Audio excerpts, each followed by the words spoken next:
Coup de pouce. Coup de pouce. Coup de pression. Coup de mou. Coup monté. Coup de foudre. Coup de foudre. Coup de chance. Coup de soleil. Coup du sort. Coup du lapin. Coup de folie. Coup de théâtre. Coup de vieux. En coup de vent. Coup de cœur. Coup de cœur.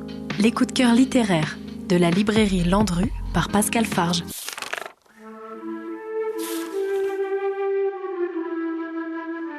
Nastasia Martin, Croire aux fauves aux éditions Verticales. Nastasia Martin est anthropologue et spécialiste des populations arctiques. Ce livre est un récit. Il s'ouvre sur son accident. Nastasia Martin est à terre. Elle est terriblement blessée. Alors qu'elle s'éloignait de son camp, elle se retrouve nez à nez avec un ours. Lui ne l'a pas senti, mais elle non plus. Un face-à-face terrible. Elle se fera croquer une partie de son visage. Lui s'enfuira blessé à la jambe par le piolet en guise de défense. Et puis l'attente du secours, l'attente, les soins à Cliucci, puis les transferts en hélico, dispensaires douteux, hôpital, reconstruction, infection, aller-retour.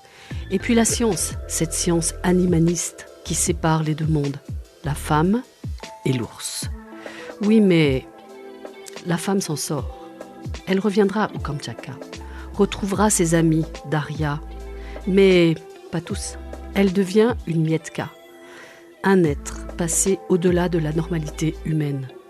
Certains pensent qu'il faut fuir les mietkas, d'autres qu'elles deviennent femmes ours.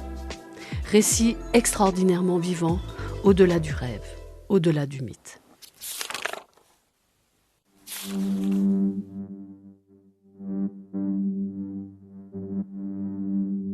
Automne. L'ours est parti depuis plusieurs heures maintenant, et moi j'attends. J'attends que la brume se dissipe. La steppe est rouge, les mains sont rouges. Le visage du méfié et déchiré ne se ressemble plus. Comme au temps du mythe, c'est l'indistinction qui règne. Je suis cette forme incertaine, aux traits disparus, sous les brèches ouvertes du visage, recouverte d'humeur et de sang. C'est une naissance, puisque ce n'est manifestement pas une mort. Autour de moi, des touffes de poils bruns solidifiés par le sang séché jonchent le sol, rappellent le récent combat. Depuis 8 heures, peut-être plus, j'espère que l'hélicoptère de l'armée russe va percer le brouillard pour venir me chercher. J'ai garrotté ma jambe avec la lanière de mon sac quand l'ours s'est enfui. Nikolai a aidé à me bander le visage lorsqu'il m'a rejointe. Il a vidé sur ma tête nos précieuses réserves de spirt qui ont coulé le long des joues avec les larmes et le sang. Depuis, il m'a laissé seule. Il a pris mon petit Alcatel de terrain pour appeler les secours du haut d'un promontoire, en pensant sûrement aux réseaux incertains, aux téléphones antiques, aux antennes lointaines, que tout cela fonctionne. Parce que les volcans nous encerclent, eux qui célébraient il y a quelques instants seulement notre liberté et qui scandent à présent notre enfermement. J'ai froid. Je cherche mon sac de couchage à tâtons. Je m'emmitoufle comme je peux. Mon esprit part vers l'ours, revient ici, tourne, construit des liens, analyse et décortique, fait des plans de survivants sur la comète. Je l'entends bien avant qu'il n'arrive. Il est inaudible pour Nikolai et Lana qui m'ont rejointe tout à l'heure. Il arrive, je dis. Mais non, il n'y a rien, ils répondent.